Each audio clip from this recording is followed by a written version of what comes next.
Bonjour, je suis très content de vous retrouver pour cette nouvelle vidéo et aujourd'hui je vais vous parler de Helm et notamment la différence entre Helm et Kubernetes. Si vous n'êtes pas très à l'aise avec Kubernetes, pas de souci, mettez en pause cette vidéo, allez voir ma vidéo que j'ai faite sur Kubernetes sur ma chaîne et ensuite revenez. Si vous êtes déjà très à l'aise avec Kubernetes, on peut commencer. Allez, c'est parti mon cookie.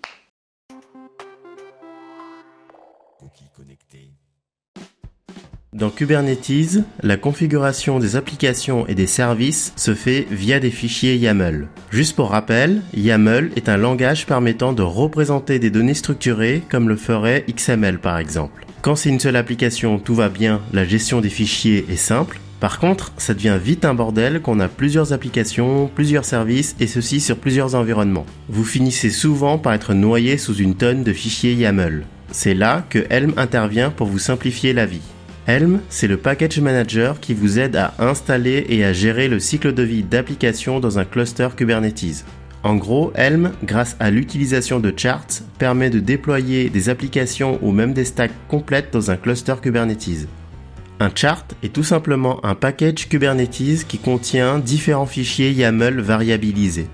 Ces fichiers vont fournir un tas d'informations de description et de configuration pour exécuter une application dans un cluster Kubernetes. Et parmi ces fichiers, il y a notamment le fichier values.yaml qui est très important, puisque ce fichier values.yaml contient les différents paramètres utilisés pour créer l'application avec des configurations bien spécifiques. Du coup, vous allez dire aux autres fichiers de regarder dans le fichier values.yaml pour savoir ce qui va changer dans un contexte bien précis. Par exemple, on pourrait dire qu'en environnement de développement, on a seulement une instance de serveur web, alors qu'en environnement de production, on va avoir 3 réplicas de ce serveur web. À partir de ça, une release sera créée. Une release est une instance d'un chart tournant sur un cluster Kubernetes. Ces charts sont ensuite stockés dans un repository qui est l'endroit où les charts sont collectés et partagés. L'utilisateur choisit alors le chart qu'il veut utiliser et ensuite Helm installe ce chart dans Kubernetes, créant une nouvelle release pour chaque installation.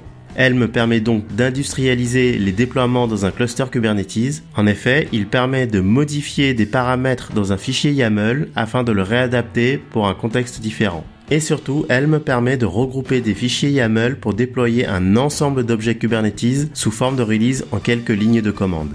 Voilà, cette vidéo est finie, j'espère qu'elle vous a plu, j'espère qu'elle vous a aidé. Si c'est le cas, mettez un pouce bleu, donnez-moi votre avis dans les commentaires et si ce n'est pas déjà fait, abonnez-vous. À bientôt!